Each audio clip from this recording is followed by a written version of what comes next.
Hello, everyone, and welcome to another episode of Let's Chat About Death. That was a very different intro, wasn't it?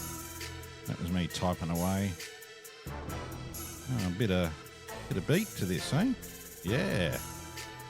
No, that'd be very weird if you saw me trying to dance. Welcome. Wherever you are, I hope you are having an enjoyable day or night. Thank you for taking the time out of your day or night to listen to me. Today we're going to talk about... what are we going to talk about? We're going to talk about a story. And it's pretty much a real-life story that I went through. And because some people go, is your industry... or in Australia, is it quite similar to America, or is it quite the same as Britain and all things like, or what the TV shows are? And I have to tell you, no, it's not. I mean, there's parts of it that are, but I want to just give you a little bit of a scenario that I went through, and it's tested every part of my body. So we got a call one late evening or early hours of the morning, and from the police. And what had happened was a elderly gentleman, I would say probably 70s. The neighbours and all that thought, I haven't seen, we'll just call him Bob. We haven't seen Bob today, and the bins are still out, and he normally doesn't do much. Like, can we just do a welfare check? So obviously the police went out and found this lovely gentleman passed away. And so they tried to get a hold of next of kin and couldn't. And so they reached out to obviously us because we were local and said, can you come and entrust this lovely man into your care, which we did, and we'll get the next of kin to be in touch with you.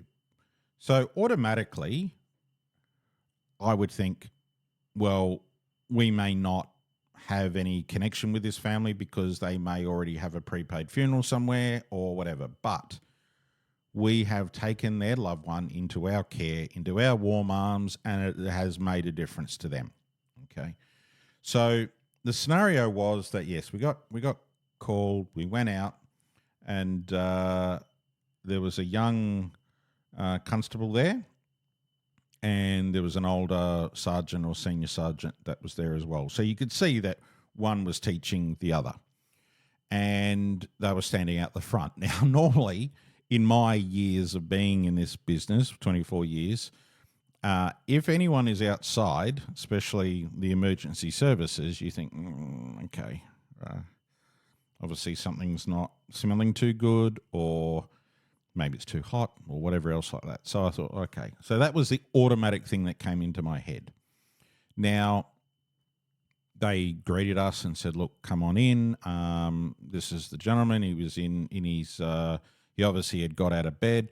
He had a mental illnesses anyway, or medical complications and bits and pieces. So they had the proof that he was under medication and all that. But he obviously got out of bed and he started to make his way over to the bathroom, and which was probably from the bed to the bathroom maybe 4 meters, maybe. And he obviously needed a shower chair, so the shower chair was there, but it was just pretty much like the stool bit. There was no back to it. And the toilet was to the right, showers to the left in the far wall, and then he was basically, he obviously got onto the shower chair.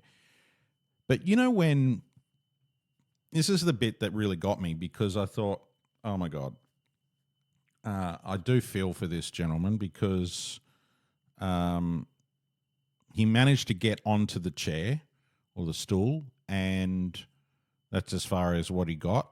So he didn't bang his head on anything, or, ran into the sink, or he's just slipped down into the bath, or headbutted the shower or anything else like that. And I thought, okay, well, but when I've never, ever seen this in any other transfer that I've done. But this gentleman, when there's kids and I mean adults can do it too, where they do, I think they call it the London Bridge, when they can sort of arch back, so their legs are on the ground and arms are on the ground, and they sort of arch back. Well, that was similar to what this lovely gentleman was like, and that threw me, because it's not, like I said, it's not something that you tend to see. But because he had been there for a little while, now I'm thinking, I mean, maybe a day maximum. Weather wasn't too bad. I think it was actually cooler, so that's probably done him some good. But any fluid that he had, so obviously he had edema and things like that, had sort of pooled in his ankles and feet, which then sort of made blisters, water blisters, and it's the same with his hands, because everything, if you think about that London Bridge, there's not much up the top end, but everything sort of tends to lead down to the other. But because this stool was sort of stool height, well, normal chair height, it was like, and he was a larger man, he wasn't thin. How do we get him off? If he's got rigor mortis, then he's going to be arched. So for those people that don't know what rigor mortis is stiffening of the joints. And you'll hear people say, "Oh, I broke the rigor mortis." Not that we've broken bones or anything. It's lactic acid that builds up in your joints. So you can massage those joints, and that will then free up the rigor mortis. Can rigor mortis come back? Yes, it can, but sometimes not, which is fine when you're dealing with funerals. It's a lot easier not to have rigor mortis. But once you've set someone, sometimes that's easier for that rigor mortis to come back. So arms aren't free, and I don't know. That's another episode. So we gently lowered or sort of slid the stool from underneath him and gently let him go to the ground. But in the process, one of the water blisters on his ankle ruptured. And I just so happened to be on that side of the bathroom, and it was on tiles, and there was a drain, so that was okay. But you know what? I have smelt a lot of things in this industry, and you learn to cope with it. I can't even tell you what it smells like, and I don't think you'd probably ever want to, but. Yeah, it was pretty potent, and we were in a confined space. That's when you start to overthink about what you need to do and how we need to get this person out, because obviously he's looking very vulnerable at the moment, and it's not as dignified. So, but then the young constable comes in. He goes, "Oh, I've got to take some photos of his back for the coroner," even though the coroners weren't going to be involved because a doctor would write about his cause of death, just to make sure there was no stabbing or, untoward. Well, this poor constable, he came in and he went white as a ghost. Oh my God, I've never ever seen a police person become like that. But it makes sense, you're coming into an environment and you're exposed to things that you can't be 100% prepared to go into that. He walks out and he says to his senior, he says, "Oh, I don't know how they do that." But seeing this lovely gentleman being in that state, and we managed to get him back to our care centre and moisturised him a little bit to sort of give him a little bit more hydration. And but then what we found is the next day we had, I think it was another funeral home rang and said, "Oh, well, we're coming to get that person." And it was very businesslike. It was not like, "Oh, you have Mr. Bob in your care." It was like, "You have blah, blah, blah, blah, and we're going to do this, and there will be no fee." And it's like, well, hang on. Like, good morning would be the first thing. But anyway, and then two guys arrived, and they were fighting, the hammer and nail, they were just like fighting with each other. And I thought, there's no respect for this person whatsoever. And I felt a little bit that we didn't get the opportunity to at least talk to the family. But you know what? That didn't matter, because the thing that mattered to me was that we were able to assist our emergency services in this welfare check, and that this lovely gentleman, Bob, was well looked after, and we got him out of that situation that he was in and cleaned him up, and he was ready. He was ready to move on. And, that's what we take away from it. But yeah, situations are just, and smells and colours, and it's, I can't explain it enough. But yeah, London Bridge, I've never seen it like that before. And it's probably a 1 in a million thing that it'll ever happen again. We'll probably never see it again. But it's amazing what bodies do, at that time. And but I think, and he would have been probably too. He was probably grateful that he did manage to take a seat and then slip away, rather than, headbutting something and then being sort of semi-conscious and then passing. Like that would be horrific. But so there you go. That's one story that I was able to tell you there. So I hope you're okay with that. I hope you're not reaching for a bucket or anything else like that. I mean, I could go a little bit more gory, but I can't, because it's like, it's meant to be a family-friendly show, and I don't want people to get traumatized by anything. That's not our thing. So